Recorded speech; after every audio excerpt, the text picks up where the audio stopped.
What fellow Dragon here, welcome back to some Pokemon Sword and Shield. This is a video to basically go ahead and talk about things you do after you beat the game. So maybe you've beaten the Elite Four and even done the post-game stuff, which by the way was pretty bad. Then there might be some stuff that you can do. I've got 9 different things I believe that you can do, depending on if I didn't add any more, which I doubt I did, that basically you can do in-game so that I can keep you busy with this game. So without further ado, let's get into it. Okay, moving on to number 1. Now, some of these might be, like, you may already know this, and maybe, like, oh, simple, this is easy, like, what, I know this, why are you going over this? But I just want to go over everything in this game. So, first one is definitely going to be completing the Pokedex, just because, why not? There's only 400 different mods in here, it gives you something to do, like, for example, going around through the wildlands, going through every single route and catching everything. Cool thing about this is that the Pokedex has this little thing that allows you to, like, it will give you this little detail of where some Pokemon are. It's like, hey, why don't you come here if you're just like, I don't know where to search next. And then it'll be like, hey, there's a Rhydon up here on Route 10, and then you go catch it and you've updated. Once you've caught all the Mons up there, then it will say, okay, you completed it, now let's hear some more, maybe in that route or in a different route. Stuff like that. And plus, once you complete the Pokedex, it allows you to do a whole bunch of different things. That, for example, once you complete the Pokedex, you get the Shiny Charm, so it's definitely something you want to do. And speaking of Shiny Charms, let's get into number 2. Number 2 is Shiny Hunting. Yeah, I mean, it's another simple one that you should know about, but if you don't, basically, in this game or in any other Pokemon game, you can find Shiny Pokemon. And it's basically a different coloration of that Pokemon. And in this game, I'm not too familiar when it comes to Shiny Hunting. I don't Shiny Hunt that often. But I believe one of the main things you have to do is knock out a certain Pokemon. For example, if I go to Rookidee in Route 1, then I can look at my Pokedex and see how many times I've knocked it out. And if it's up to 500, then it will give it a certain better odds, I believe, to encounter that Mon. And then if you knock them out, they will also appear more frequently. I think that's what that is. So if you just keep doing it over and over again, you might be able to get some shiny Mons. There are other ways to shiny hunt there. I may even left some things out. I'm not, like I said, I'm not a professional shiny hunter or anything, but this is definitely something you could do if you want to actually do some stuff. But heads up, shiny hunt does take a while. Some people may get lucky and get it within like 5 minutes. Other people literally take them days to get it. For example, like, I've seen people take like 8 hours to get a shiny Pokemon. For example, I played Heart Gold on my own, and I tried to get a shiny starter. That took me about 3 weeks of hunting it, which maybe like 12 hours just to get it. If you can deal with sitting around for long periods of time trying to shiny hunt, then definitely shiny hunting might be a thing for you. So go check it out. Okay, the next thing you want to do for number 3 is get all the TMs. There are about, I believe, 99 TMs in the game, and I believe there's 99 TRs if you want to do this for the same thing for TRs, but TMs are the permanent use items where you can basically give them on any moves. You can buy them from shops, you can find them on the ground. Well, you find them in Pokeballs. They're in yellow Pokeballs on the ground. But yeah, you can do things like that. And it's a simple one you can use, you can do, but it'd be really helpful if you want to do competitive stuff in the future. So I would definitely go for it and try it out. It's just a little thing you can do. You're going to need a lot of money, which you can actually collect a lot via the wildlands. If you go there every single day and just collect it, you can sell things to the bargainer that does it once a day and stuff like that. So getting all the TMs are going to go down for number 3. Okay, with number 4, this is basically the same concept of buying all the TMs, but this is different. This is actually not really as useful, but you might like this, is buy all the clothes. You may have the outfit you want, but you also can find more. There are plenty of different clothing items in this game, and plenty of different ways you can dress up your characters. So if you want to, you can buy all the clothes and then maybe wear a different one every day, maybe once a month you can change it up.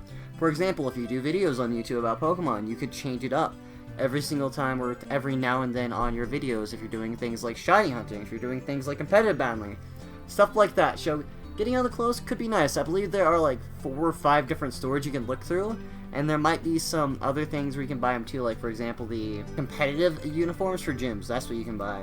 And then there's also some others that I believe there's like one you get from NPC, but I'm not entirely sure, so buying all the clothes could be something else you could do. So yeah. Okay guys, for number 5 you got the Battle Tower. The Battle Tower is super nice.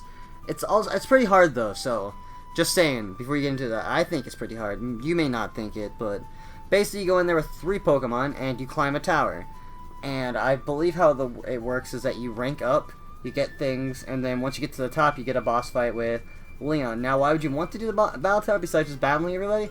You get BPs, which is super nice. BPs allow you to buy different things. I believe you can buy like rare candies, stuff like that, but the main things I think that are cool you can buy are mints. so you can change your nature of your Pokemon with mints. Like, for example, I have my starter Pokemon, the ultimate evolved form of Sobble. I don't know his name right at the moment. It came with a special attack down nature, which is really bad because he's a special attacker. I want to buy a modest candy to give him a special attack up and attack down so that his special attack does more damage.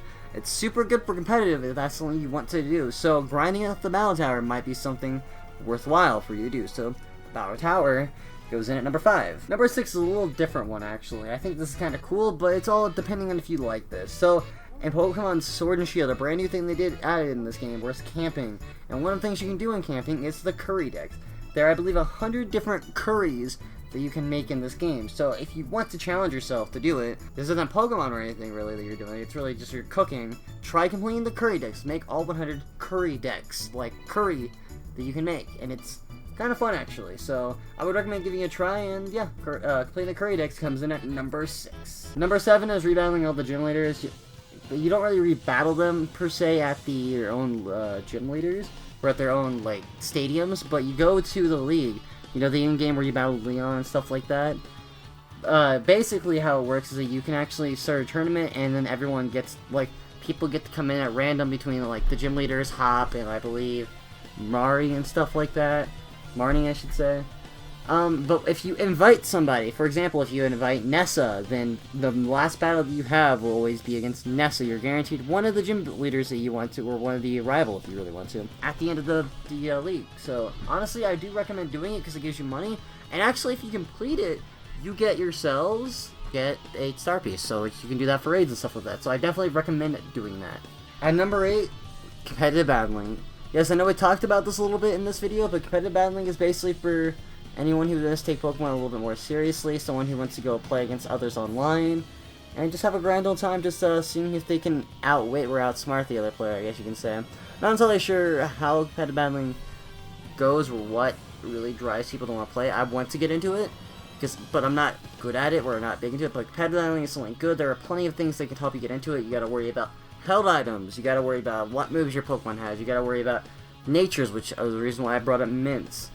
TMs are another reason you can do it. You got egg moves. There are all kinds of things that come down to competitive battling that is super nice, and they've actually, I believe, added a new ranking system in competitive battling for ranked, if that's the link you're interested in. So competitive battling comes in at number 8. Lastly, at number 9, we have raids. Raids are a new thing they added in Pokemon Sword and Shield, and yes, this is maybe another obvious one, and maybe not the best to end it off with, but I think raids are really fun to do. Again, not only can it help out with competitive battling because you get TRs and stuff like that, but you get candies, which can give you levels. You also get certain mods that can be not found in your game. I believe you can find, if you're playing Sword, you can find Pokemon that only originate in Pokemon Shield. I'm not entirely sure on that, so don't quote me on that. I also believe that you can find Gigantamax Pokemon on there, at least easier. So, for example, they have Gigantamax Butterfree that if you find in raids, you can catch it. And they have a higher chance to be shiny.